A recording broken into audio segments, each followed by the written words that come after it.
France میں ایک بار پھر آزادی اظہار کے نام پر گستاخانہ خاکے سامنے لائے گئے، جس پر کہ پاکستان، ترکی سمیت دنیا بھر کے مسلمانوں نے شدید غم و غصے کا اظہار کیا ہے، جس پر وزیر اعظم عمران خان صاحب نے بھی فیس بک کے بانی مارک زکربرگ کو خط لکھا اور اس میں انہوں نے کہا کہ فیس بک پر اسلاموفوبیا مخالف مواد کی نشاندہی کی انہوں نے، اور عمران خان صاحب کا یہ بھی کہنا تھا کہ ایسا مواد نفرت، انتہا پسندی اور تشدد کی حوصلہ افزائی کر رہا ہے۔ ان کا یہ بھی کہنا تھا کہ فیس بک کی ہولوکاسٹ پر تنقید پر عائد پابندی کی تعریف کرتا ہوں، لیکن اسلاموفوبیا اور اسلام مخالف مواد پر بھی ہولوکاسٹ جیسی پابندیاں ہی لگائی جانی چاہیے۔ فرانسیسی صدر میکرون تقسیم کے بجائے انتہا پسندی روکیں، اسلام کو سمجھے بغیر نشانہ بنانے سے دنیا کے مسلمانوں کے جذبات مجروح ہوئے ہیں اور جہالت پر مبنی بیانات نفرت، اسلاموفوبیا اور انتہا پسندی کو فروغ دیں گے۔ ہر تھوڑے عرصے کے بعد ایسے واقعات رونما ہونے کی وجہ کیا ہے؟ مسلم امہ کو ایسے واقعات کی روک تھام کے لیے لایا عمل کیا اختیار کرنا چاہیے؟ اس حوالے سے ہم بات کریں گے۔ ہمارے ساتھ موجود ہیں تجزیہ کار جناب امتیاز گل صاحب۔ السلام علیکم امتیاز صاحب۔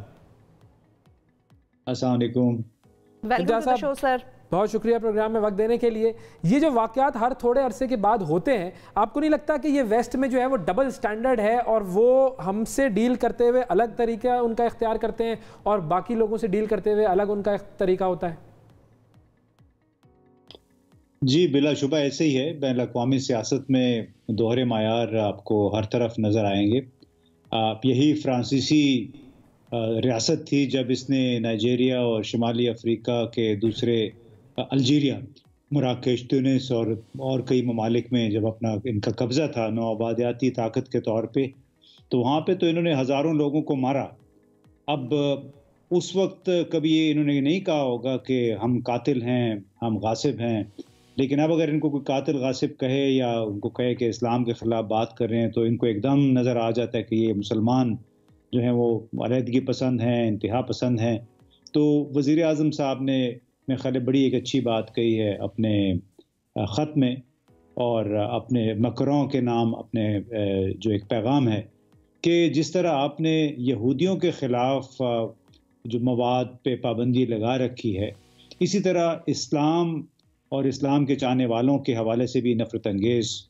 مواد پہ پابندی لگائیں، یعنی دونوں کو آپ برابر ٹریٹ کریں۔ ٹیررسٹ ہے،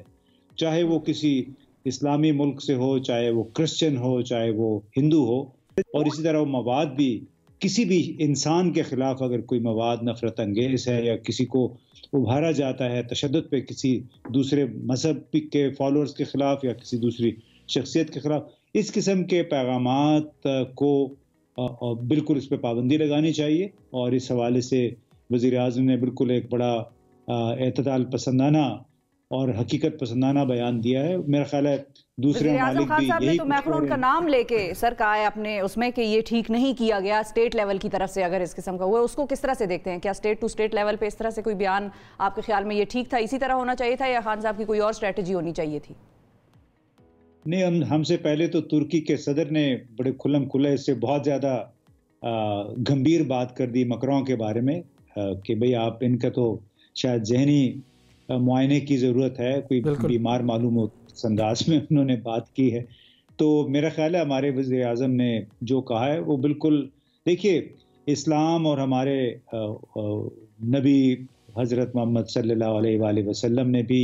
ہمیشہ صبر کا پیغام دیا، عفو کا پیغام دیا۔ خود اسلام بھی عفو کا یعنی معاف کرنے کا پیغام دیتا ہے، غیر متشدد طریقے سے بات چیت کا، مسائل کے حل کا درس دیتا ہے۔ تو یہی طریقہ کار اسلامی ممالک کے رہنماؤں کو بھی اختیار کرنا چاہیے، دلیل کے ساتھ اور استدلال کے ساتھ اس معاملے کو نپٹانے کی کوشش کرنی چاہیے، بجائے اس کے کہ جو ہمارے کئی مولانا حضرات ہیں، چاہے یہاں ہیں چاہے دوسرے ممالک میں، اتنی اشتعال انگیز تقاریر کر رہے ہیں کہ جس سے خطرہ یہ ہوتا ہے کہ ایک دو نوجوان بھی اگر اس سے متاثر ہو جائیں تو امتیاز گل صاحب یہاں پہ بھی یہ آپ کا بڑا امپورٹنٹ پوائنٹ تھا جو آپ نے ریز کیا ہے کہ اشتعال، اب ظاہر ہے دنیا میں 2 بلین مسلمز ہیں ظاہر ہے، اور ان میں ہر ایک کا اپنا ایک لیول ہے سوچنے کا، چیزوں کو پرسیو کرنے کا، اور غصے کا بھی اور ایگریشن کا بھی اور صبر کا، تحمل کا۔ کیا اس میں آپ کو، کیونکہ مجھے کل سے یہ لگ رہا ہے اور بار بار کیونکہ ریپیٹڈلی ہوتا ہے کہ ہر کچھ عرصے بعد وہاں سے اس قسم کے خاکے نشر ہوتے ہیں اور شائع کیے جاتے ہیں، اور پھر کئی بار تو اسٹیٹ لیول پر نہیں اس کو سراہا جاتا تھا, لیکن اس دفعہ تو اگر ہم اسٹیٹ کی بات کریں تو وہاں پر صدر ہی نے اس کی حمایت ایک طرح سے کر دی. تو کیا ایسا نہیں آپ کو لگتا کہ یہ خاص طور پر کوئی اس قسم کی دوبارہ کوئی سازش ہے کہ مسلمز کو پرووک کرنے کی کوشش کرتے ہیں اس طرح سے تاکہ مسلمز ریئیکٹ کریں اور پھر یہ کہیں کہ بھئی یہ تو مسلمان دہشت گرد ہیں سارے؟ دیکھیے, سازش تو میں نہیں کہوں گا. یعنی فرانسیسی صدر نے جو کچھ کہا ہے وہ اپنے معاشرتی سیاسی تناظر میں بات کی ہے, وہ اس انداز میں چیزوں کو دیکھتے ہیں. ضروری یہ ہے کہ ہم خود اسلامی ممالک میں جو لوگ ہیں وہ جس انداز میں معاملات کو دیکھتے ہیں اس کو استدلال دلیل کے ذریعے ہم اس کا پرچار کریں اور اپنا نقطہ نظر ان تک پہنچائیں. اس کو سازش کہنا پھر وہ ایک بڑا سطحی سا معاملہ ہے. ہر معاملے میں ہم بیرونی ممالک کی, بیرونی ہاتھوں کی سازش کو لے آتے ہیں. تو سوال یہ ہے کہ جو ہمارا نقطہ نظر یہ ہے کہ ہمارے مقدس کتاب ہے, ہمارے پیارے نبی ہیں,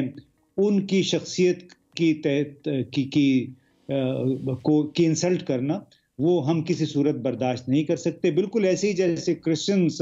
کی خواہش ہے کہ حضرت عیسیٰ علیہ السلام کے حوالے سے کوئی ہماری بھی یہی خواہش ہے کہ حضرت عیسیٰ علیہ السلام کے حوالے سے کوئی بات نہیں ہو, کیونکہ ہم تو سب کو محترم جانتے ہیں. بہت شکریہ ادا کریں گے, امتیاز گل صاحب ہمارے ساتھ موجود تھے اور اپنی رائے سے آگاہ کر رہے تھے.